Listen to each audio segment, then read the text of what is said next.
Hey folks, good to be back into the little car realm that I used to do. I used to make videos on my Infiniti 2019 Infiniti Q50 Signature Edition rear-wheel drive twin turbo car, the 3.0 liter engine. Made close to 230 videos, had a lot of fun with that car, modified it, tuned the ECU, did a lot of really fun things, raced it around, chased 0 to 60, quarter mile times, took it to the track, so forth and so on. But look what I got here today. I've got a 2025 Pro-X Frontier, and it's the crew cab. I think that's the only way they come, and it's the shorter of the bed, so I guess it's the 5-foot bed, yeah. But I wanted this is the two-wheel drive, but they have the four-wheel drive. Everybody wants the four-wheel drive. And there's just no place to go four-wheel drive anywhere. If it snows, here in Dallas every 6 years, is 6 or 7 years, and you click it into four-wheel drive for a couple of days to drive around, it's not worth getting four-wheel drive for using it one time in 6 years, or 5 years, 6, 7 years. So I went with the two-wheel drive version and saved probably, about $7,000 to $8,000. And went with the 2025 instead of now that's out, the 2026 models, which is almost exactly the same. The 2024 and the 2025 got considerably more substantial differences. So, but yeah, the 2025 model. So I wanted to discuss today, because if you followed my videos on my Infiniti Q50, I made probably about 10 videos, had that car for up to 5 years, and made videos in that 5 years showing that the benefits of the oil catch can, or the blow-by catch can, or oil separator. That's what I have here today. I just got this today in the mail. I ordered it off Amazon because I have a Prime account, and it gets shipped quick and you don't get charged shipping. So I went with Amazon, and they had these. It's a J&L catch can, and if I didn't have access on my Infiniti, to the Mishimoto that was pre-made, it was a kit. It was made for that car. It kind of bolted right up, if you want to call it that. It wasn't nearly as easy as this is going to be on this Frontier, but they had a bracket made, a really nice heavy-duty bracket, and custom molded hoses that fit perfectly. And so I went with the Mishimoto, and I do in a way think the Mishimoto is maybe a little superior in the filtering of the oil mist to the J&L. The J&L has like a Brillo pad type filter, real complex weave of little metal fibers.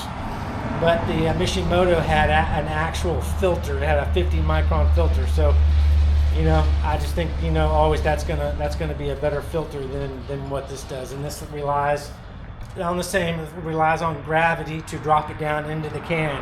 Once it collects on, the media in there to filter it down. But yeah, so I'm not going to try to recreate any videos, exciting, install videos, because there's about probably 15 or 20 of them. I'm late to the game. I'm buying another Frontier. I had a 2016 and a 2018 Frontier, and that's what I traded in the 2018 Frontier for my Infiniti.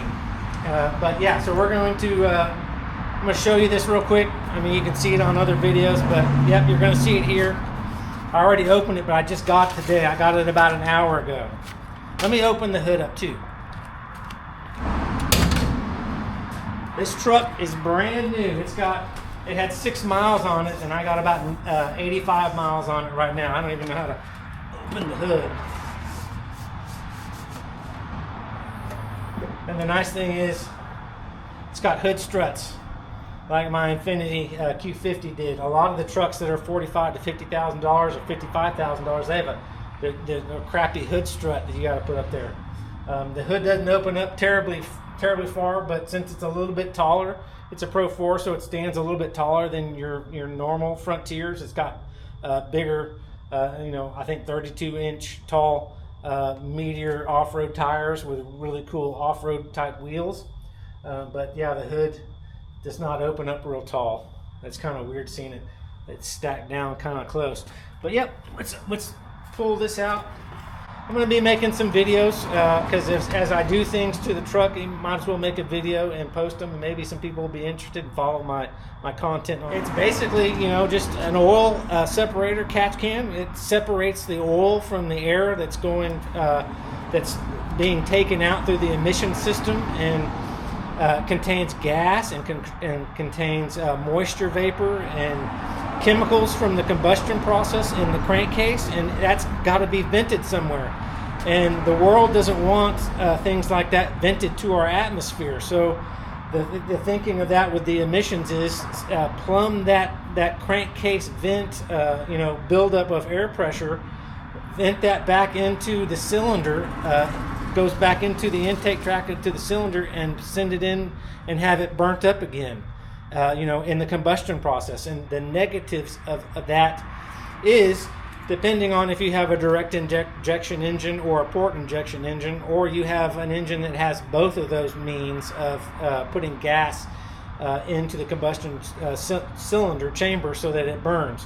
This is a direct injection engine, and my Infiniti 3.0T was direct injection. My Ford Focus turbo car was direct injection only.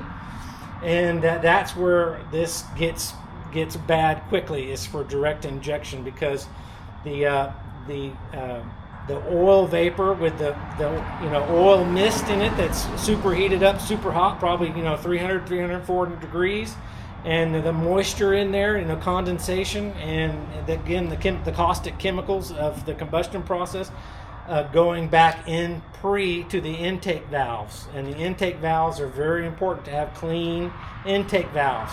And so the direct injection engine and the emission system, it dumps this oily goo onto your intake valves, and there's no way for that to get washed off, because the fuel is directly injected into the cylinder where the piston is, and the spark plug between the, you know, spark plug and the piston.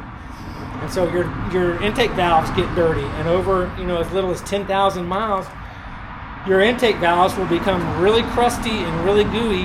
The oil that gets inserted into the cylinder or into the intake tract, it turns into carbon. With it being so hot in there, the oil turns to a really hard carbon. And it's not good for your intake valves. It's not good for your performance. It's not good for startup. It's not good for MPG, mile per gallon. You lose, fuel efficiency.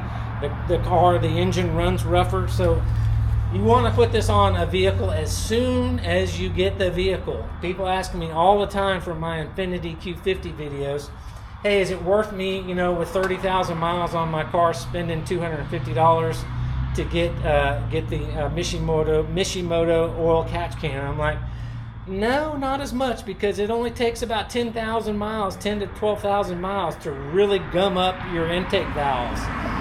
And unless you get those cleaned, say you've got 50,000 miles on your car and you take it in, there's professional cleaning services that clean your intake valves, and you have that done, you spend that money, you have that done, yes, I say immediately go out and get an oil catch can, a quality oil catch can, and that is the Mishimoto actual filtered catch can. Baffled, and with baffles with an S is a play on words, and people see, you know, baffled catch can, not a big deal. The baffles are just what catch the dripping oil and keep the oil down as your vehicle's bouncing around the road, and maybe the oil in the can is bouncing up and has the potential to go back out, you know, through the the in and the out, go back into, you know, where it doesn't need to go. And the baffles keep that typically down in the bottom of your catch can. I look up what the term, or in the dictionary, what baffles do. They stop the flow of fluid. Typically, that's one meaning. But we're gonna just basically put this on my brand new truck. I've got under 90 miles on this truck, and this is a simple bolt-on item, where the Mishimoto, that if I tried to go buy and see if they made a kit for the Nissan Frontier, the 3.8 liter naturally aspirated V6, and they didn't. So you'd have to buy the catch can, you'd have to buy your own hoses and manipulate those around, and you'd have to manipulate or make your own bracket. mounting bracket. This comes with the mounting bracket, and it's conveniently to install and mount this so that it sits and doesn't move around and vibrate. So we're just going to maybe do some highlights of my install, and I think this is going to be beneficial because I'm going to keep this truck. No more trading in vehicles year after year, having a vehicle a year and a half or 2 years and trading it for another vehicle 2 years and selling that vehicle 2 years. I've done that now for like 20 years. Only kept my vehicles for a year and a half to 2 years. I'm going to keep this one. I financed it, and I put a lot of money down on it. I'm going to keep this one hopefully for 10 years, or maybe until I'm not here anymore. I'm going to keep this. I'm not getting rid of my truck. I got rid of my other trucks and I regretted it. My Frontiers, they were awesome vehicles, and the Nissan products are just good products. They just last. There's very little hassle and issues with them. So I went with a 2025. I sold my 2024 Rogue SB model that was fully loaded, and loved that vehicle. Kind of regret selling it, because my payments are more on this truck, but I got a truck again. So install catch can, here we go. Like I mentioned, there is a little there's tons of instructions online, but it'd be a crappy video if I didn't show you how I was doing this. If you're interested in watching me do it, here is the bracket right here. There is a little plastic clip that has to be removed directly right here. This goes in right there just like that. It's held in with a screw and a washer, and you basically just tighten it up right here, and then this piece stays right there, and that's what the physical catch can is going to attach to, and it's going to look just like this right here. So we're going to go ahead and do that on video. The short version, here we go.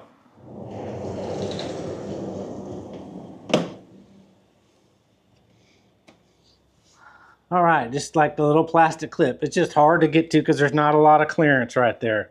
Hang on to this if you want to, so you can take your catch can off someday and reinstall that. So here we go. I have to just do this stuff at night just because it works better for me. So I got to have extra lighting, and may not look as good, but I don't think so. So we got another little clamp, and I need to put this somewhere safe so that it doesn't fall into the engine bay. There's the nut. There's the bolt and the nut that's going to go on there, and there we need a washer. And there's 2 screws in there that hold the catch can to the bracket. Put the nut in the washer. Run it through the hole that you just opened up. There's the bottom of it.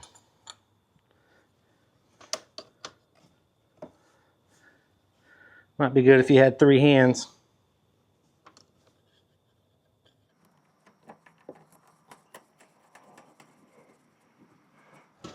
Don't need to tighten it up right now. There's the bracket. Hopefully that's coming out in my video. Next, we're going to get in here behind where the hoses are. There's a hose right here, and it's going to connect basically right here into the plenum. This is the plenum. This is the air coming in, and the hose, the emissions, dumps it right in before the plenum, and the intake valves are under here.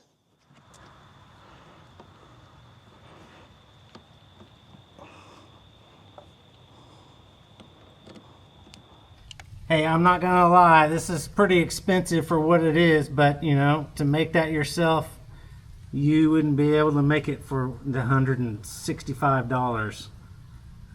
But there it is installed. There's the hoses. Pretty easy to do, 10-15 minutes. How you check it is just unscrew it right here. Every 1,000 miles. And it may be every 2,000 miles or 3,000 miles, again, depending on how you drive. Unscrew it. Have yourself a secondary jar, clear jar, so you can look at your goop that you collect. Just collects in there on the bottom of the can. Pour it out. Wipe it out if you want to. Come back here and screw it back on when you're done. And you're good for another 1,000 to 3,000 miles. Hard to do with one hand. Screw it back on. It's got a knurled edge right there so you can get some traction on it if you got oil on your hands like I do. Alright, there's the catch can. Nissan 2025. I think it fits 2022 to 2026 Nissan Frontier. Maybe further back than that. The 3.8 V6 standard non-turbo, non-supercharger. As simple as it gets.